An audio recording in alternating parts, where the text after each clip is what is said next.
ಸ್ಪರ್ಶ ಆಸ್ಪತ್ರೆಯ ಕರ್ಮಕಾಂಡ ಲೂಟಿಕೋರತನ. ಓಕೆ, ಇದ್ರ ಬಗ್ಗೆ ಆಸ್ಪತ್ರೆಗೆ ದಾಖಲಾದಂತಹ ಪೇಷಂಟ್ ಏನಿದಾರಲ್ಲ ಅವರ ಪತ್ನಿ ಪದ್ಮಾ ಅಂತ ಅವರು ಮಾತನಾಡಿದ್ದಾರೆ ಮತ್ತು ಭಾಮೈದ ಲಕ್ಷ್ಮಣ್ ಅಂತ ಅವರು ಮಾತನಾಡಿದ್ದಾರೆ.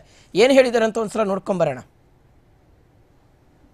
ಯಾಕೋ ಹೇಳಿಕೆ ಮಾಡ್ತೀವಿ ನಾವು ಬಂದ್ಬಿಟ್ಟು ಸಡನ್ನಾಗಿ ಪ್ರಾಣ ಉಳಿಸ್ಕೋಬೇಕಾದ್ರೆ ಅವರು ಕ್ರಿಟಿಕಲ್ ಕೇಸ್ ಇತ್ತು. ಆದ್ದರಿಂದ ನಾವು ಇಲ್ಲಿ ಕರ್ಕೊಂಡು ಬಂದಾಗ ನಮ್ಗೆ ಫಸ್ಟ್ ಎಂಟ್ರೆನ್ಸಲ್ಲಿ ಕಂಡಿದ್ದೀವಿ ಹಾಸ್ಪಿಟಲ್. ನಾವು ಇಲ್ಲಿಗೆ ಕರ್ಕೊಂಡ್ಬಂದು ಟ್ರೀಟ್ಮೆಂಟ್ ಎಲ್ಲ ಮಾಡೋದು 7 ದಿನ ಇತ್ತು. 22ಕ್ಕೆ ಅಡ್ಮಿಷನ್ ಮಾಡ್ಕೊಂಡು ಟ್ರೀಟ್ಮೆಂಟಿಂಗು BTS ಕರ್ಕೊಂಡು ಹೋದೋ ಅಲ್ಲಿ ಅಲ್ಲೇ ಬೆಳಿಗ್ಗೆ ಮಾರ್ನಿಂಗ್ ಓಟಿ ತಗೋತೀನಿ ಮಾರ್ನಿಂಗ್ ಅಡ್ಮಿಟ್ ಆಗಿ ಹೋಗಿಲ್ಲ. ನಾವು ಅವರು ಪೇಷಂಟ್ ಕ್ರಿಟಿಕಲ್ ಆಗಿರೋದ್ರಿಂದ ನಾವು ಇಲ್ಲಿ ಕರ್ಕೊಂಡ್ಬಂದೆ. ಇಲ್ಲಿ ಕರ್ಕೊಂಡ್ಬಂದಾದ್ಮೇಲೆ ಬೈಪಾಸಲ್ಲಿ ಇರೋದ್ರಿಂದ ನಾವು ಇಲ್ಲಿಗೆ ಟ್ರಾನ್ಸ್ಫರ್ ಇವರು ಹಾಸ್ಪಿಟಲ್ ಕರ್ಕೊಂಡು ಹೋದ್ಮೇಲೆ 22ಕ್ಕೆ ಅಡ್ಮಿಷನ್ ಮಾಡ್ಕೊಂಡು 7 ದಿನ ಟ್ರೀಟ್ಮೆಂಟ್ ಮಾಡಿದ್ದಾರೆ. 7 ದಿನಕ್ಕೆ 10 ಲಕ್ಷ ಬಿಲ್ ಮಾಡಿದ್ದಾರೆ.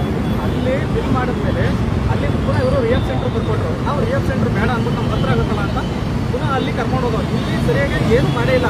ಪುನಃ ಅದರೊಳಗೆ ಮೂಳೆ ಹಂಗೆ ಬಿಟ್ಟಿದ್ದಾರೆ. ಮೂಳೆ ಅದರೊಳಗಡೆ ಇಲ್ಲಿ ಹಾಸ್ಪಿಟಲಲ್ಲಿ ಅವರು ಪೇಷಂಟ್ ಯಾವ ಥರ ಆಡೋಕ್ಕೆ ಸ್ಟಾರ್ಟ್ ಮಾಡಿದಾಗ ನಾವು ಡಾಕ್ಟರ್ ಹತ್ರ ಕೇಳ್ಕೊಟ್ಟು ಸರ್ ಈ ಥರ ಪೇಷಂಟ್ ಹಿಂಗೆ ಆಡ್ತಾ ಇದ್ದಾರೆ. ಆಯಿತು ತಗೊಂಡ್ಬಂದು ಸ್ಕ್ಯಾನ್ ಅದನ್ನು ನೋಡ್ತೀನಿ, ಅದನ್ನು ಸ್ಕ್ಯಾನ್ ರಿಪೋರ್ಟ್ ಅಂದರೆ ಎಕ್ಸರ್ ರಿಪೋರ್ಟಲ್ಲಿ ಪ್ರತಿಯೊಂದು ಇದೆ, ದಾಖಲಾತಿ ಇದೆ, ಗುರುತು ಮಾಡ್ಕೊಂಡಿದ್ದಾರೆ.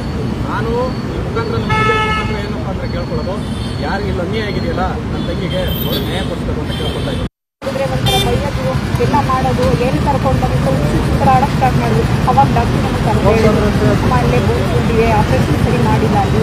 ಇವಾಗ ಕರ್ಕೊತೀನಿ ಅಲ್ಲೇ ಹೋಗಿದ್ದು. ತಪ್ಪಾದ ತಕ್ಷಣ ನಾವು ಮತ್ತೆ ಅಲ್ಲಿ ಹೋಗಲ್ಲ ಸರ್, ಅದೇನೇ ಆಗಲಿ ನೀವೇ ಮಾಡಿಕೊಡಿ ಅಂತ ಕಾಲ್ ಕಟ್ಕೊಂಡೆ ನಾನೇ BTS ಆಗಿ ನಾನೇ ಹೋಗಿ ನಾವು ತಗೋತೀನಿ ಹೋಗಿ ಮಾಡಿದ್ದು ಸಕ್ಸಸ್ ಆಯಿತು. ಅವರು ವಿಡಿಯೋ ಸಮಾಂತರ ನಮಗೆ ಈ ಥರ ಸರಿ ಮಾಡಿಲ್ಲ ಪ್ರತಿಯೊಂದು ದಾಖಲೆ ಕೊಡ್ಬೋದು.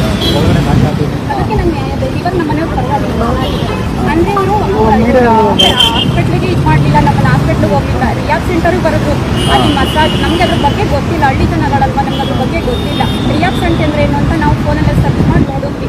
ಅಲ್ಲಿ ಬರೀ ಮಸಾಜ್ ಮಾಡೋದು, ಈ ಮೆಂಟೋ ಅಂತ ಆ ಥರ ಮಾಡೋದು ಅಂತ ನಮಗೆ ಗೊತ್ತಾಯಿತು. ನಮಗೆ ಬಂದಿದ್ದ ಕ್ವಶನ್ ಏನಂತ ಅಲ್ಲೇ ಮಾಡ್ತೀವಿ. ಓದ್ತೀವಿ 21 ನೈಟ್ 3 ಗಂಟೆಗೆ ಬಂದು 7 ದಿನ ಇತ್ತು ಸರ್. ಏನು ಮುಗಿಸಿಲ್ಲ ಅಂದರೆ ಕಣ್ಣು ಬಿಟ್ಟಿದ್ರಷ್ಟೇ, ಅಂದರೆ ಮಾತಾಡಿದ್ರೆ ಕೈ ಕಾಲು ಇದು ಮಾಡಿದ್ರಷ್ಟೇ, ಏನು ಮಾತೇನಿಲ್ಲ. ಎಲ್ಲ ವೆಂಟಿಲೇಟರ್ ಇದ್ರು. ಅವರು ರಿಯಾಬ್ ಸೆಂಟರ್ ಬಂದರು. ಅದೇ ಆ ಸ್ಟೇಜಲ್ಲಿ ಇರೋದು ರಿಯಾಬ್ ಸೆಂಟರ್ ಬರೋದು. ನಮಗೆ ಬಂದಿದ್ದ ಡೌಟ್ ಏನಾದ್ರು ಅಲ್ಲೇ ಮಾಡ್ತೀನಿ ಅಂತ ಹೇಳಿದ್ರು. ಇವರು ರಿಯಾಬ್ ಸೆಂಟರ್ ಬರೀತಿದ್ರಲ್ಲ, ಅಲ್ಲೂ ಈ ಥರ ಮಾಡಿದ್ರೆ ಈ ಥರ ಬರೀದು ಕಳಿಸ್ತಿದ್ರ ನಮ್ಮನ್ನ ರಿಯಾಬ್ ಸೆಂಟರ್ಗೆ ಅಂತ ನಮ್ಮ ತಲೆಗೆ 10.5 ಲಕ್ಷ ಮಾಡಿದ್ರು ಸರ್. 10.5 ಲಕ್ಷ